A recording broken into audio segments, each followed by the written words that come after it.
Bo Derek has maintained his status as one of Hollywood's most enigmatic individuals for many years. Beloved for her attractiveness, probed for her history, and subtly questioned for her decisions.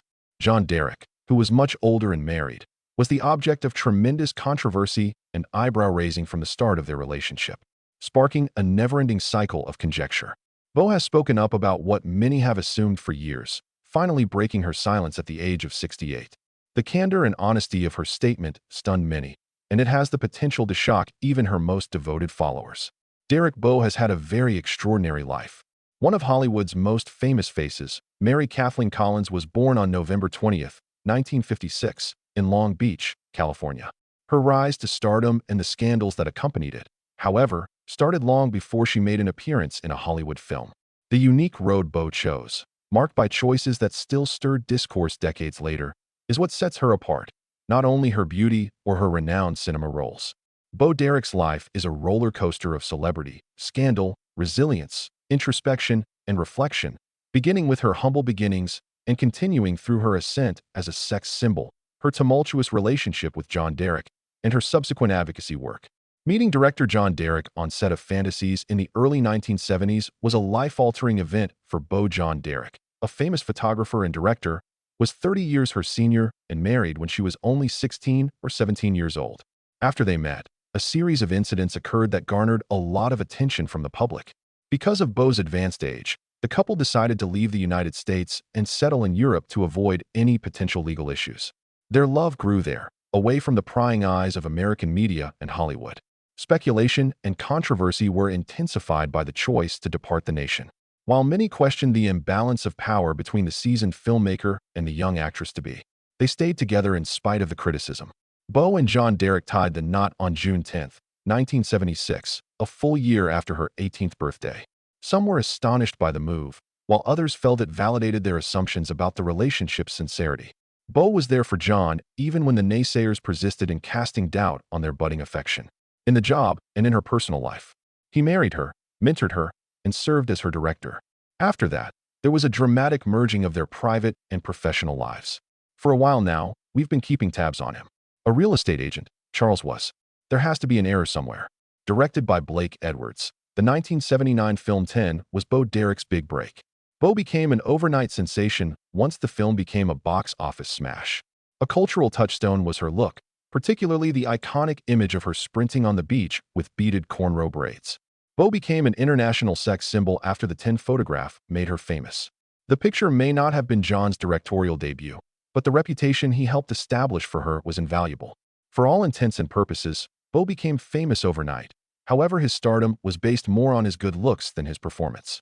Bo continued his career after the age of 10.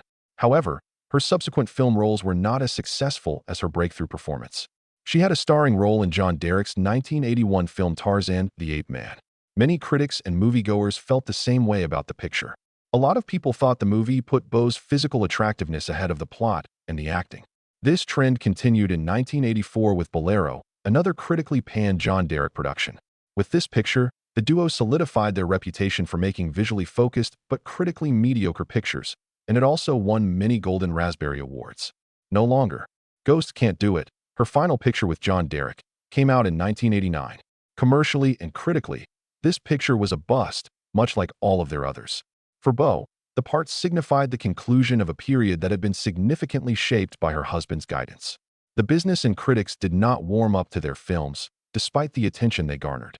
This didn't shake Bo's dedication to John and the artistic trajectory they'd charted. After a long hiatus, Bo made a brief comeback in 1995's Tommy Boy, co-starring with Chris Farley and David Spade. Despite her minor involvement, it was a change from the films she had collaborated on with John. The fact that she was considered for Worst Supporting Actress at the Razzies shows that many still had negative opinions about her work. Still, Bo was unfazed by the criticism, perhaps because she knew that her fame was based more on how people saw her than on her actual performance. When John Derek died of heart failure in 1998, tragedy struck. After more than 20 years of marriage, Bo was bereft of his wife. She reached a crossroads in her life after his death. Bo started to change who she was, behind closed doors and in public, without John's help or influence. She chose to live a life away from the limelight, devoted to healing, animals, and activism. In spite of all the glitz and glamour, Bo Derek's life has always been under investigation due to the controversy surrounding him. Her stunning good looks and memorable film roles, especially in 10, were well received, but the contentious choices that propelled her to celebrity were also widely discussed. Controversy, emotional difficulties, and public debate encircled her life from the time she met filmmaker John Derek as an adolescent. At 68 years old, Bo realizes that her life story is about more than just the peaks of fame. Furthermore, it delves into the challenging realities that trailed after her at every turn. There was more to her meteoric climb to Hollywood stardom than just good timing. Additionally, it stemmed from a knotty connection that was pivotal to her life, but also caused her to ponder age, power, and the price of stardom at a young age. The complicated nature of Bo's relationship with John Derek was its core. Their unique love story started when Bo was a teenager, around 16 or 17 years old, according to the tabloids. With his wife Linda Evans by his side, John was already a successful actor in his 40s. What began as a business relationship on the set of Fantasies soon became more personal and, in the end, more contentious. The couple made the contentious choice to leave the US and move to Europe until Bo aged 18 because of her young age. While this decision saved them from possible trouble with US statutory rape laws, it also drew a lot of criticism. Some saw the move as an attempt to avoid rules meant to safeguard children, rather than a romantic getaway. Prolonged discussions on maturity, influence, and consent ensued due to the large age difference and the legal maneuvers encircling the relationship. Additionally, I must admit that I am guilty as well. Younger faces on film are more appealing to me. She had turned 18 by the time Bo and John returned to the United States. On June 10, 1976, the happy couple tied the knot. Even by that point, people had different opinions. While some came to see their relationship as an unconventional love tale, others couldn't stop wondering about the morality of their first steps together. Their connection had a devastating impact on John's ex-wife, Linda Evans, which was one of the most unfortunate facts of their past. Even though the tabloids made an issue out of John's departure from Evans for Bo would later confess to experiencing profound guilt. Prior to her involvement with John, she had a crush on Linda Evans, and she later admitted in interviews that she felt guilty about interfering with their marriage. Her statements brought an unsaid level of introspection to light, showing the world that behind the headlines was a young woman attempting to understand the repercussions of her decisions. The influence of John and Bo's relationship lingered on Bo's work even after she went from being his inspiration to a Hollywood star. The focus was mostly on her looks, especially the now iconic cornrow haircut she sported while running on the beach, but her breakthrough role in 10 catapulted her to prominence. Bo shot to stardom after the photo became an emblem of the 1970s ideal of beauty. But after it, there wasn't the kind of consistent creative success that people had hoped for. Instead, she became engrossed in a string of endeavors that served to further define her in a limited and unflattering light. The films that John Derek directed, including Tarzan, The Ape Man, 1981, Bolero, 1984, and Ghosts Can't Do It, 1989, were all heavily panned. These movies bombed at the box office and in reviewer circles because they put Bo's beauty ahead of her acting chops. A severe reaction ensued. Critics panned the films, saying they were shallow, exploitative, and unsatisfying. As for Bo, he was a regular nominee for the satirical Golden Raspberry Awards, which are presented to the worst films of all time. The damage to Bo's reputation in the business was not the only consequence of these frequent failures. Also, she was stuck in an unbreakable typecast because of them. Perhaps I should have performed to demonstrate that. Yes, I am an actress. I am not a corporeal entity. Instead of considering her for parts that required deep emotional or intellectual investment, casting directors viewed her as a glamorous figure, a captivating personality encased in beauty. Bo had a hard time landing good acting roles after taking a battering from the press. Essentially, her spouse had constructed an image of her, and she was trapped in it. The creative freedom that John had bestowed over her career soon became a shackle. He cast her in roles that she couldn't escape. The industry didn't give her much after he ceased directing, even though she had a reputation to maintain. The backlash Bo received for her cornrow haircut in 10 only served to inflame the fires of popular opinion about her. Despite initial acclaim from the fashion industry, the piece eventually faced backlash for what some saw as cultural infringement. Black women wore this style for a long time, and it was shamed and punished in the workplace, in schools, and in society at large. However, the look was widely admired and imitated when Bo wore it on television. Some critics brought attention to the inequality by pointing out that Bo, a white lady, was praised while black women with the same hairdo were frequently ignored. This conversation set off larger discussions around race, beauty standards, and the ways in which popular culture appropriates ideas and practices without giving them due credit or recognizing the hardships that gave rise to them. The dispute became a part of the modern reassessment of Beau's legacy, even though she never publicly sought to harm or disparage anyone's culture. Love and scandal in John Derek's life. Glitz, innovation, scandal, and creative freedom characterized John Derek's life. Although he gained fame as an arresting leading man in post-war Hollywood, it was his subsequent career as a photographer and director and his impact on Beau Derek's public persona that would leave a more enduring and divisive legacy. Many people remember John Derek for the scandal that engulfed his relationship with his fourth wife and her incredible rise to fame. But a closer look at his life shows a complicated man driven by ambition, unconventional decisions, and an unquenchable thirst for power to mold the world in his image. The complex and contradictory stories he had portrayed on TV were mirrored in his own life. The entertainment industry was no stranger to John, who was born Derek Delavan Harris on August 12, 1926, in Hollywood, Los Angeles, California. His parents, Lawson Harris and Dolores Johnson, were also in the entertainment industry. John was up in the center of the film industry, so he was always surrounded by movie culture. He became an actor in his own right by 1944. He also had several successful film appearances between 1944 and 1949. He became known for his dark and gorgeous performances in films such as Knock on Any Door, All the King's Men, and I'll Be Seeing You. He was famous as much for his good looks as his acting chops, and he became a household name in Hollywood very fast. Even away from the spotlight, John's private life progressed at a similar rate. He wed Patty Bears, a Russian-American ballerina, in 1948. Russell Andre was born in 1950 and Sean Catherine in 1953, the couple's children. Although their marriage appeared to be stable at first glance, John's focus had changed by the mid-1950s. He began seeing Swiss actress Ursula Andress, who would later become a global sex icon, in 1955, and broke up with Bears and their young children the following year. Take a look at yourself. I must say, you still seem the same. You remain incredibly. After John's divorce from Bears was finalized in 1956, he wed Andress in Las Vegas the following year, in 1957. Because of the people he left behind and the way he pursued relationships with young stars on the rise, the decision was another example of a personal choice that sparked public interest and controversy. Nevertheless, his private life persisted in its usual chaotic state. Allegations of infidelity led to his 1964 separation with Ursula Andress. Their split was formalized in 1966, 2 years after they filed for it. Little did John linger. His 1968 wedding to actress Linda Evans took place in Mexico. There were both personal and professional ramifications to the marriage, which marked yet another high-profile coupling. During their relationship, Evans allegedly reduced her acting employment, which may have been to accommodate John's lifestyle and artistic goals, even though she was establishing a solid television career at the time. John met the adolescent who would become famous as Beau Derek, Mary Kathleen Collins, during his marriage to Evans.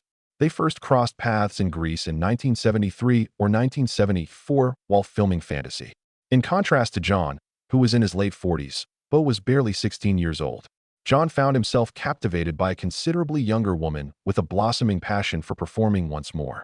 Evans filed for a divorce from Beau in 1974 due to the irreparable harm their relationship, which started when Beau was legally underage, had done to his marriage.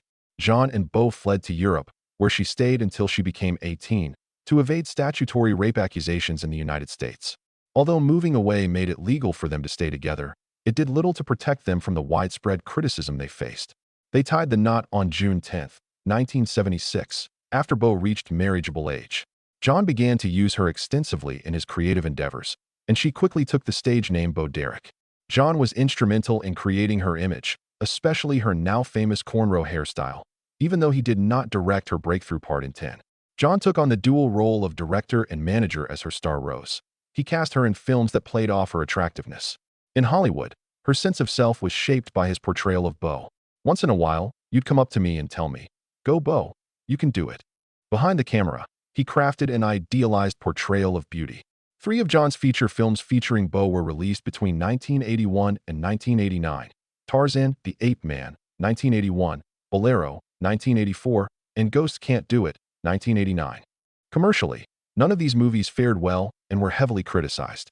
Their critics said they were shallow, had too much sexual imagery, and had poor narration.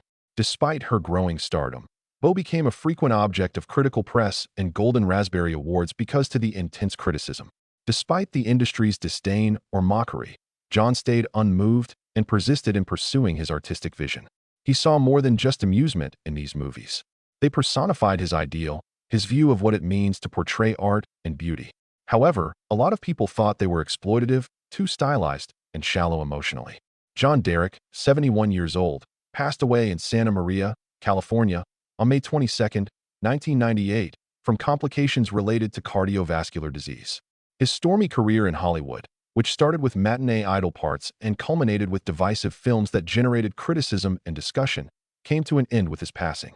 John, imperfect though he was a man who always did what seemed right, regardless of what others thought.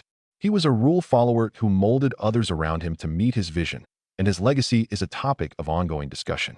Examining the personal and professional concerns that encircled John Derek throughout his life adds another layer of complexity to his already complicated legacy of controversy and creative ambition, which includes his controversial control over the Bo family. His extramarital affairs were not merely personal concerns. They sparked ethical discussions and were covered extensively by the media. His habit of cheating on his wife with younger women, especially those with acting or modeling aspirations, was a recurring theme in his private life. It seems like John was on a cycle, starting with his first marriage to Russian-American ballerina Patty Bears. Get married, emotionally distance yourself, and then move on to someone else. Following his divorce with Patty, he moved on to actress Ursula Andress, abandoning her and their 2 children in the process. He then went on to date Linda Evans and, finally, Bo Derek, a 16-year-old when they started dating. Given the substantial age gap and the power relations involved, many saw this pattern of behavior as more than just romantic restlessness. It was disturbing. Much of John Derek's legacy is based on the contentious nature of his relationship with Bo Derek. Bo, whose real name was Mary Kathleen Collins, was a teenager when they first met, who was about 30 years older than John. The pair moved to Europe until Bo became 18 because the start of their romance caused major legal problems because of her age under California law. Their relationship could continue lawfully without fear of prosecution thanks to this move, but it didn't stop the public from harshly criticizing them. Others saw ethical issues in their relationship, which some portrayed as a passionate romance, bringing attention to concerns with manipulation, maturity, and consent. The uneasy power disparity between John, an older, more experienced man, and Bo Derek, a somewhat younger, more impressionable woman, was highlighted by John's choice to pursue and subsequently marry Bo Derek. Some in Hollywood and the women's rights movement saw the relationship as predatory and were quite critical of it. There was already a lot of drama, and it got worse when John's affair with Bo Derek caused him to dump actress Linda Evans. Evans, who had established a decent acting career for herself, was devastated and ashamed by the treachery. As John and Bo became staples in the tabloids and Evans was depicted as the spurned woman, the media's attention grew. Later on, Bo would admit that she felt guilty about it, especially since she had formerly looked up to Linda. Those involved, particularly Evans, felt the emotional effects of their union, which appeared beautiful on the surface. Beyond tabloids, the public was highly critical. Joseph, you say? Has Mrs. Blaisdell been located? I don't think so. Have you asked the housekeepers? Yes, I have. To many, Derek's behavior exemplifies a deeper cultural problem. Males in authoritative roles directing the actions of females with less life experience. Even in his professional life, John Derek's actions and decisions were closely watched. He moved on from acting to directing, with Bo Derek appearing in the majority of his films. On the other hand, he was almost universally criticized for his work in behind the camera instead of earning acclaim. Bolero, Tarzan, The Ape Man, and Ghosts Can't Do It were all critically and commercially unsuccessful films. Some have even gone so far as to say that these films were more about showcasing Bo in controversial positions than about any real creative worth. A lot of people thought these movies were exploitative because of how much they featured nudity and sexuality. John and Bo's reputations took a hit in Hollywood due to the film's accumulation of Golden Raspberry Awards, a tongue-in-cheek ceremony that celebrates the worst in film. It was difficult for Bo Derek to be taken seriously in the industry since the films did not showcase her as an adaptable and gifted actor. Instead, they typecast her. John Derek's overbearing meddling with Bo's persona was a major point of contention in his films. It was widely believed that he oversaw her whole career and public life, down to her outward look and the parts she played. His ability to exert such dominance over Bo's career, sometimes to her disadvantage, led many to compare him to a Svengali. Supposedly, John was secretly rather controlling of Beau's diet, clothing choices, and public demeanor. He also oversaw her photo assignments, particularly the ones for Playboy, which added fuel to the fire of criticism. That his use of her pictures served more his career and personal interests than hers as an aspiring actress. Upon reflection, she would feel conflicted about the relationship, realizing that she loved John very much, but also that his dominance stunted her career and personal development. The widespread belief that John Derek's films were more about his hedonism than about art appreciation was fueled by his fixation on sexual themes. The screenplays were frequently lacking in substance, with the plots mostly being used to showcase sexually explicit scenes. Because of this trend, some thought that John was more concerned with promoting a certain view of his wife than with filmmaking as an art form. You seem familiar. You'd better be. Seriously, no one. A representation that never strayed from the themes of physical attraction and imagination. Important accomplishments not met. Beau was also ostracized from more serious parts and partnerships in Hollywood due to his overly sexualized work. A cautionary story of vanity, overreach, and blurred professional boundaries emerged from their creative union, which had the potential to be a potent examination of collaborative love and ambition. John Derek's reputation took a hit due to family issues as well. He put a lot of space between himself and his two kids after he left his first wife, Toilet Bears. His son Russell Andre became disabled in a later fatal accident, and his daughter Sean Catherine Derek would later discuss their troubled relationship in public. Her father was very absent when she was growing up, according to Sean, who went on to have a successful career in screenwriting. In action, both emotionally and physically, left deep wounds. This added fuel to the fire that suggested John Derek put his love life and career ahead of his parental duties. As additional information became public, the criticism of John's parenting style, or lack thereof, became even more severe. He was emotionally distant, according to family and friends, and preoccupied with his career and love life. Only in his latter years did he make contact with his children on occasion.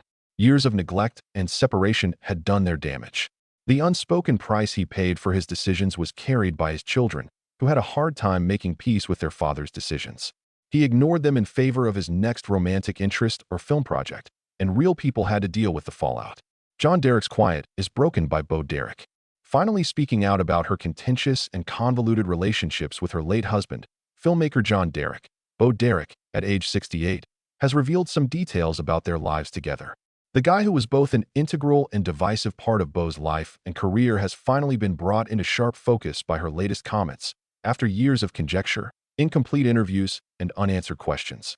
The interviewee's thoughtful word choice, signaling emotional honesty, maturity, and reflection, was the catalyst for this epiphany, rather than sensationalism or tabloid hoopla. Although her marriage to John was real and long-lasting, Beau Derek's portrayal of it as idyllic and balanced was inaccurate, lending credence to long-held beliefs about the Hollywood beauty icon's supposedly rosy past. In a conversation with The Mirror, Beau was clean about how he felt physically, mentally, and creatively. Many had been wondering about the troubled beginnings of their relationship for decades, and this admission finally put an end to that. She was 16 years old when she met John, and he was in his mid-40s. John has just tied the knot with actress Linda Evans. Beau and John moved along swiftly in their relationship. John also took Beau to Europe until she was 18 years old so that she could avoid statutory rape accusations in California. They tied the knot in 1976 upon their return to the United States. Beau has now provided an honest and mature view on this controversial period in her life, which has long been the target of criticism. Like everyone else, I struggle with the pressure to present a presentable image. Women, I am uncertain. This romance wasn't merely newsworthy. There were ethical gray areas, legal wiggle room, and emotional damage in this scenario. John exerted more and more control as the relationship progressed. The way John painstakingly molded her public image was described by Beau. She told The Guardian that he had an exact mental picture in his head. He oversaw every aspect of my acting career, including my appearance in photos. Beau accepted this degree of authority because she trusted her husband's vision and was in love with him at the time. However, her comprehension has grown as a result of time and space. In retrospect, I believe he should have been the one in control. He made me, and I was made in his image. For example, John helmed Beau in Tarzan, The Ape Man, 1981, Bolero, 1984, and Ghosts Can't Do It, 1989. These films took a lot of heat for being superficial, having bad screenplays, and putting too much emphasis on Beau's physical attractiveness. Beau won numerous Razzie Awards for these critically panned films, which bombed at the box office. These flicks have a new meaning for Beau now. We lived and breathed those projects. From what I can see today, though, those parts stunted my acting career. They stuck me with one perception that I've battled for decades to overcome. However, beyond the negative impact on their careers, exposed something much more illuminating about their individual lives. Under John's influence, she suffered profound solitude, which she detailed. I lacked a solid group of friends. Perhaps I didn't give myself permission to grow it, but no one else did either. The focus was all on the two of us. She made the confession in her autobiography, Riding Lessons, the life-changing lessons I learned from horses, published in 2002. She went on to say that this emotional cage was understated yet powerful. That took her a long time to get her sense of herself back after suffering a loss. She didn't feel abused. She made that clear. John Derrick's death in 1998 prompted her to come up about her friendship with actor John Corbett, and their dynamic, which started in 2002, offered a striking contrast. She revealed to Today that her current relationship opened her eyes to the extent to which she had compromised in the past. That was groundbreaking in and of itself. Additionally, Bo brought out how the media has consistently shown her as little more than a gorgeous face. She said that others mistook her grin for luck, but that it actually concealed a great deal of suffering, anxiety, and uncertainty. This comment did double duty. It brought her to a more relatable level and shed light on the emotional toll that fame can take, especially when it's driven by manipulators. Bo has always avoided directly criticizing John, even in the face of all the controversy and difficulties. She has instead decided to reflect honestly and without resentment. He was the son. She was very clear in an interview with CBS News that that aspect is accurate. Having love for someone does not imply that all was good or healthy. This merely indicates that your emotions were strong and that you made an effort based on your current level of knowledge. The details she shared also included John's actions with his ex-wives. She was aware of the disturbing trend. He routinely left married women for younger ones, upending their lives and marriages. Bo said that he had noticed the pattern. Honestly, I didn't believe that would happen to me either. In your youth, you believe you stand out. You perceive love as having the power to transform everything. As of late, Bo's priorities have centered on helping veterans, advocating for animals, and serving the public. I see kids, and I'm kept rather occupied by our 11 horses, 6 dogs, and 4 cats, creating a life for herself apart from her glitzy Hollywood days. She has found a new form of fulfillment through her endeavors, one that is based on service rather than fame. Telling the truth about your past self is an important element of accepting yourself as you are now, she told Parade magazine.